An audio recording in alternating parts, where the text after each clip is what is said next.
So giving is very important, generosity, but there's a huge second component, and that's what we're going to talk about in Beyond Blessed, and it's stewardship. Now, please hear me. Stewardship is not a bad word. It's not a bad word.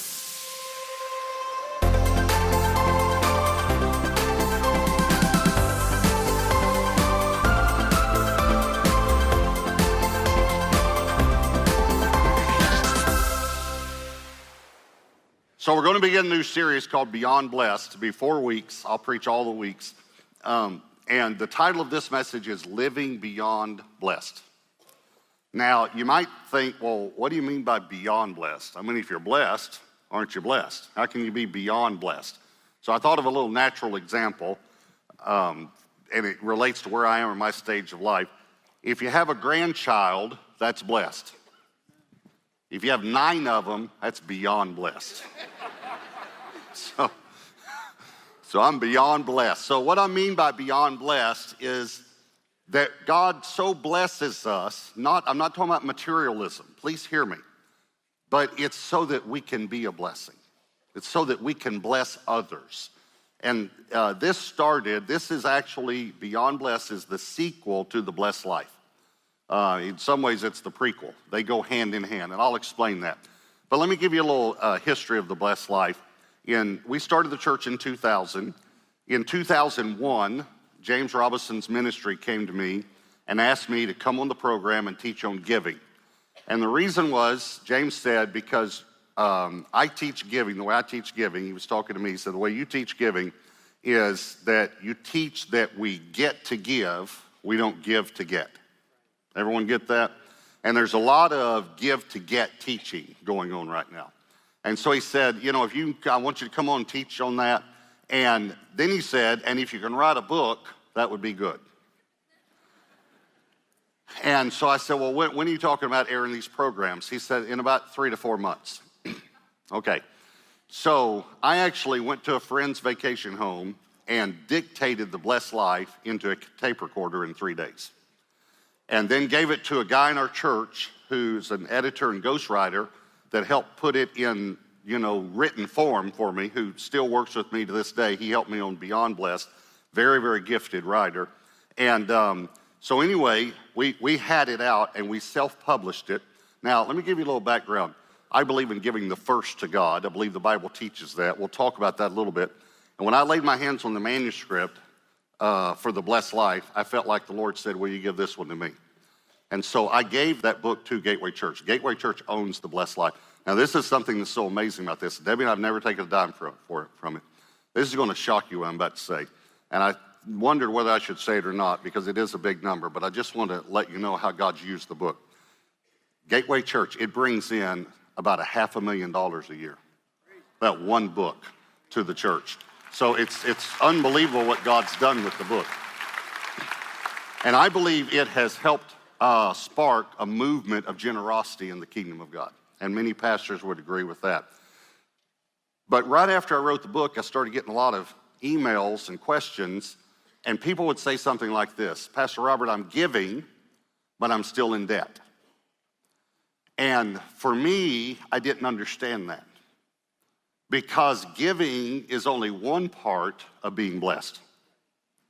And it's almost like saying, when you talk about grooming, you need to brush your teeth and wash your hair and use deodorant and, all sorts of things for grooming. But it was almost like someone was saying to me, I comb my hair, but I still stink.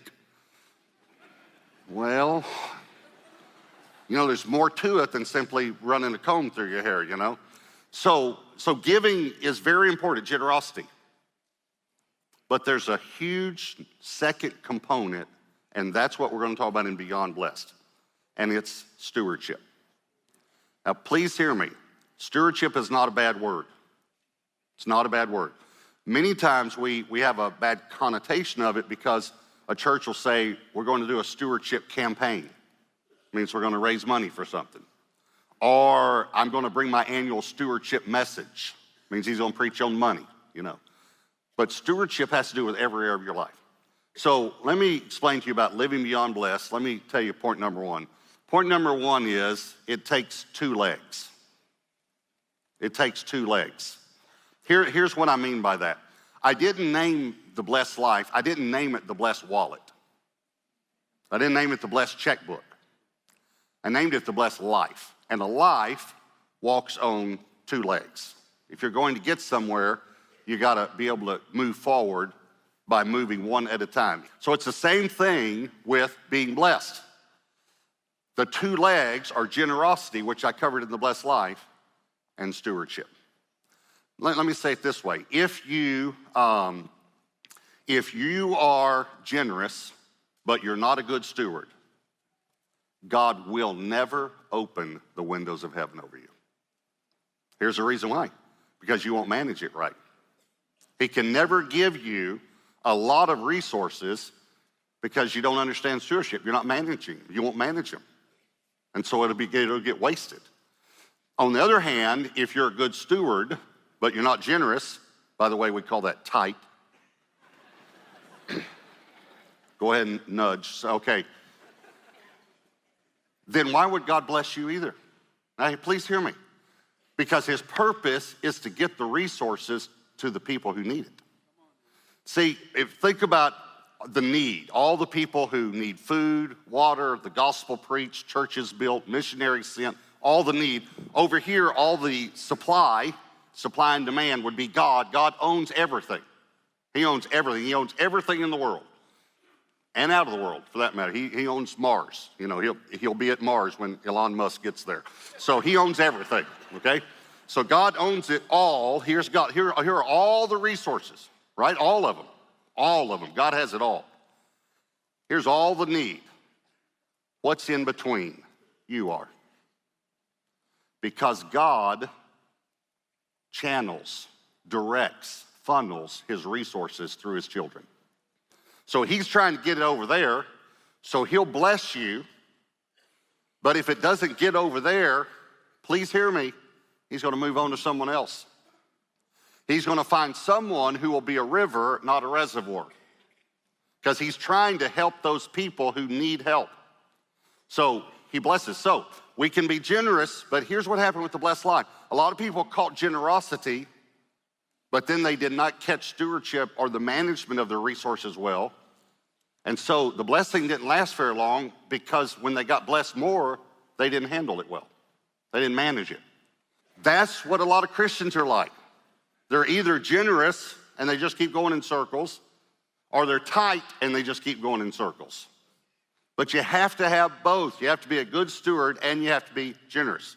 And here's the reason why it takes both legs to be blessed. It goes all the way back to our patriarch in the faith, Abraham. Genesis 12, verse 2. I will make you a great nation. This is God talking to Abraham. I will bless you. Notice the idea of blessing a person was God's idea. God said, I want to bless you and make your name great. And here's the reason why, you shall be a blessing. I will bless you so that you can be a blessing. See, God wants his kids to be beyond blessed. We're so blessed that we get to get away. We get to help people. We get to minister to people. Again, you have to have both. You have to be generous and a good steward.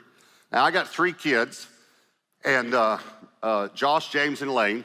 And James, the best way to say it was he was tight growing up. All my kids are good stewards, but let me just give you the analogy. So I told all my children when they were growing up, whatever you put in the bank, I will match. James almost broke me. He put everything in the bank. When he was 12 years old, he started working part-time at a dry cleaner's after school, just a few hours a week. And he said to me, you told me you would match everything I put in the bank. Now, not just gifts from grandparents, but what I earned too, right? Like when I earned chores, when I did chores, you did it. So now I'm working here, you're going to do it. I thought, well, it's just a few hours a week. Well, he started working more in high school. He had thousands of dollars in the bank. And I mean multiple thousands of dollars. Josh and Elaine borrowed from him. I borrowed from him. But I quit because I couldn't afford the interest. So he tight. He's so tight he would squeak when he would walk. You know, he just was tight. And everybody knew he was. I didn't know he was generous, though, until a lady wrote me a letter. So when we published The Blessed Life, remember, it was Gateway Church that published it. So you couldn't, this is a Gateway Church is the only place you could get it. And we didn't have but just a few hundred members. And so you had to come to the church to get it. So one day this lady comes to the church. James was 16 years old. He was the janitor. He was our first janitor. So he was cleaning the church building. She comes to the church to buy some books. And she tells the receptionist, she's asking where the bookstore is. She tells the receptionist, I didn't know the Lord. And my husband and I were separated, and we were just a few weeks away from a divorce. And I read The Blessed Life, and I got saved. I gave my life to Christ. And I said to my husband, I will give you anything you want in the divorce. I'll take no money at all if you'll do one thing for him, but you have to do this one thing. I want you to read this book. He read the book and got saved, and they called off the divorce. That's pretty good. Because they understood to give their lives to the Lord, okay? So she's telling the receptionist this. She said, and I want to buy 10 books to give them away to my friends that don't know the Lord. So the receptionist, they talk for a while, and then she tells her where the bookstore is. She goes down to the bookstore. They've already got the 10 books set out. And when she goes to pay for them, the lady at the bookstore said, it's taken care of. I would have never known this, but the lady that got these books wrote me a letter and told me. And she said, what do you mean it's taken care of? She said, well, did you see the young man that was standing behind you that was taking out the trash when you were talking to the receptionist? She said, yeah, I saw him. She said, that was Pastor Robert's son. And he came down and paid for the books for you. I've watched God bless him in supernatural ways. Supernatural ways. Why? Because he manages well what God gives him. And he's very, very generous. And he never tells anyone what he does. He just does it. So it takes two legs to live a blessed life and to live beyond blessed. Here's number two. Why talk about money? I want to answer this question.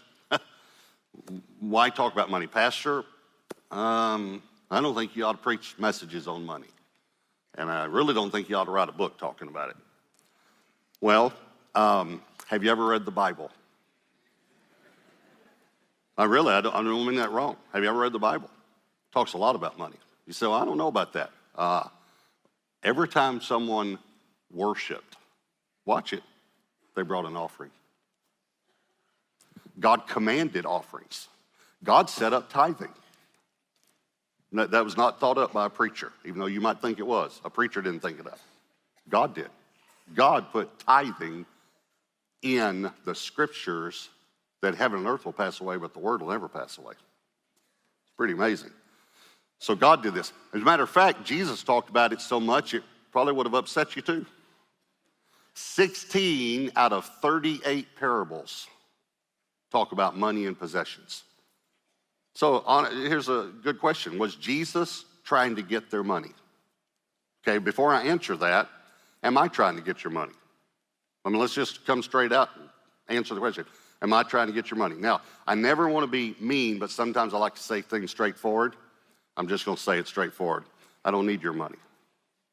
I have never needed your money. You might think, well, you needed it to build this church. No, I didn't, because God built this church. And you might think, well, yeah, but he used my money. No, he didn't. He used his money.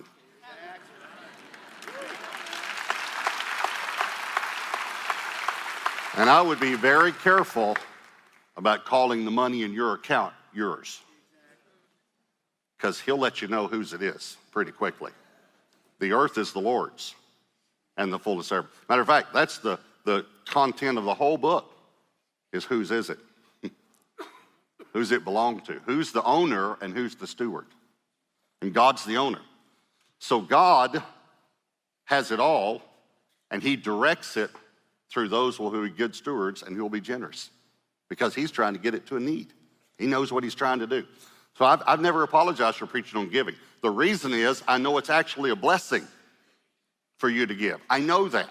I believe it with all my heart. I wouldn't apologize when I preach to you on marriage. I wouldn't apologize when I preach on prayer. Why? Because I'm helping you. I know in my heart I'm doing this to help you, and I know it will help you. I know it will. So let me just go back to this question. Was Jesus trying to get their money? No, he was trying to get their hearts. That's why he had to talk about money and possessions. And let me read it directly from him, Matthew 6:21. This is Jesus speaking. For where your treasure is, there your heart will be also. How many times do we get that backward? I've heard pastors even get it backward. They'll say, the Bible says where your heart is, and they're doing it right for the offering. Where your heart is, there your treasure will be also. That is not what it says. It says where your treasure is, there your heart will be. In other words, it's not there now, but it will move there once you put your treasure there. There your heart will be also. This one pastor said to me, I know if I can get the people's hearts in the church, then they'll give. I said, no, actually, if you can get them to give, then their hearts will be there. Another pastor, I travel and speak, in other churches and conferences and things. And so I was in this church one time, the guy said, listen, if you see anything in the service that, that can help us, please let me know. So after the service, we went out to eat, and I said, yeah, I did see something, and I want to kind of put it straightforwardly to you so it'll make an impact on you. And so he said, okay, great. And I said, well, I realize that you don't believe in your heart that giving is a blessing for people. And he said, really? So tell me why. I said, well, when y'all were giving the offering today, you got up and you were talking about it, and you said, it's time to give the offering, and then you said, but this is not for guests, this is just for members. And I said, so that would be the exact same thing to me as next week you get up and say, now we have a bunch of 18-wheelers in the parking lot, and they are full of new clothes from Macy's and Neiman Marcus and Saks and Nordstrom's, and they're brand new, and they're all free. They are free, except, now this is not for any of you guests. This is just for our members. I said, see, when you said that, you let me know that you don't believe giving is a blessing. Because when I give people an opportunity to give, I'm giving them an opportunity to be blessed so that they can be a blessing. So that's why we talk about it. And here's number 3, being a blessing. We've talked a little bit about it, but I want to cover this a little bit more. Being a blessing. Now, God blesses us for 2 reasons. I don't want to leave out the first reason. He blesses us because he loves us. You bless your kids because you love your kids. And God does love you, and he does want you to be blessed. And by the way, there's nothing wrong with wanting to live in a safe neighborhood. Nothing wrong with wanting to have a bigger home, more bedrooms, so the kids don't have to share bedrooms. There's nothing wrong with having more bathrooms. There's nothing wrong with wanting to be in a better school district for your kids. There's nothing wrong with wanting to give them braces if they need braces, or help them with college, or drive a dependable car. There's nothing wrong with any of that. And what happens is the enemy comes along, and it seems like any of those thoughts you have, the enemy says, well, that's just materialism. You're supposed to give up all for Christ. And he just tries to speak condemnation to us all the time. There's nothing wrong with wanting something nice for your family. That's not wrong. So God blesses us because he loves us, but he also blesses us to be a blessing. And so when we talk about that, I want to show you, there was a book a long time ago, very popular, great book. I met the guy that wrote it, and we talked and shared, and he's a great guy. But it was a little book called The Prayer of Jabez. You remember that book? Okay. So it comes from 2 scriptures in the Bible. Great scriptures. I want to show you those scriptures, all right? 1 Chronicles 4, verse 9. Now, Jabez was more honorable. Just want you to notice that the Bible calls him honorable, even more honorable, but honorable than his brothers. And his mother called his name Jabez, saying, because I bore him in pain. Now, the word Jabez in the Hebrew means pain, hurt, or sorrow. Okay, that's what his name meant, was pain. And Jabez called on the God of Israel, or prayed to God, oh, that you would bless me. Notice he's asking God to bless him. And enlarge my territory, or increase my income. that your hand would be with me, that you would keep me from evil. Watch, that I may not cause pain. Can I say that another way? That I could be a blessing to someone. That I wouldn't cause pain, but I'd cause blessing. So God granted him what he requested. Okay, so he prayed to be blessed. So a real simple question. Was that a bad prayer? Was it an evil prayer? And if it was, then why would God grant it? And why would God call the man who prayed it more honorable than his brothers? So I just want you to notice, an honorable man prayed to be blessed, and God granted him. Why? So he could be a blessing. Are y'all following me? So is it wrong to ask God to bless you? Please hear me. I want to shout it from the rooftops. No. It is not wrong to ask God to bless you so you can be a blessing. That is not wrong. Let me give you an analogy. Let's say you live in a community, it's kind of a farming community, and there's a guy in the community that's a mechanic, and he works on people's cars for them, and he will fix single parents' cars for free and widows' cars for free, and he even pays for the parts himself. Good guy. He helps other farmers when they bring in the harvest. He brings his whole family and helps his kids and all. But they just kind of struggle to get by. He just doesn't make that much. And so the dairy farmer gives him milk, and the chicken farmer gives him eggs. And let's just, for this analogy, let's say that you own an apple orchard, and you give them apples. And then one day another family moves in, and you think, you know, I probably should help them too, and so you help them. Then another family, and the community grows. Pretty soon you're helping 5 or 6 families. And then you look at a piece of land that you have that you never planted, and you think, you know, if I clear those stones out and fertilize that soil, I could probably plant some more trees and I could help more people. So you plant the seeds, and then you pray, and you ask God to bless you. Is that wrong? Are y'all following me? It's like the enemy has so messed us up that we should never ask God to be blessed, and that if anyone even preaches on being blessed or even talks about finances, oh, that's that prosperity stuff. That's out of whack, and that guy's materialistic. It is not wrong to be a blessing. It's not wrong to steward your finances in such a way that when you see a need and God leads you, you can meet that need. Are y'all following me? That's what I'm talking about. That's what Beyond Blessed is about. Beyond Blessed is about being a blessing. Not being blessed for selfish reasons, but being a blessing. Being blessed so we can be a blessing. Let me tell you one more story that happened to me.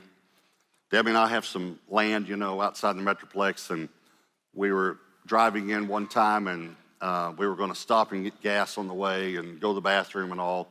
And I started thinking about, now this is going to sound bad, but I'll explain it in a moment. I started thinking about this drink that I drink about twice a year that someone introduced me to in high school. It's just going to sound bad.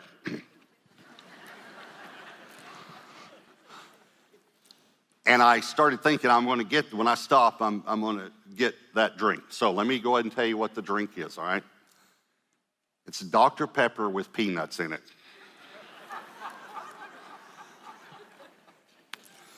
How many of you have ever heard of someone putting peanuts in Dr. Pepper? Can I see your hands? Every campus? Okay. How many of you have ever tried it? How many of you like it? How many of you think it's the most disgusting thing you've ever heard of in your, okay, all right. Okay, so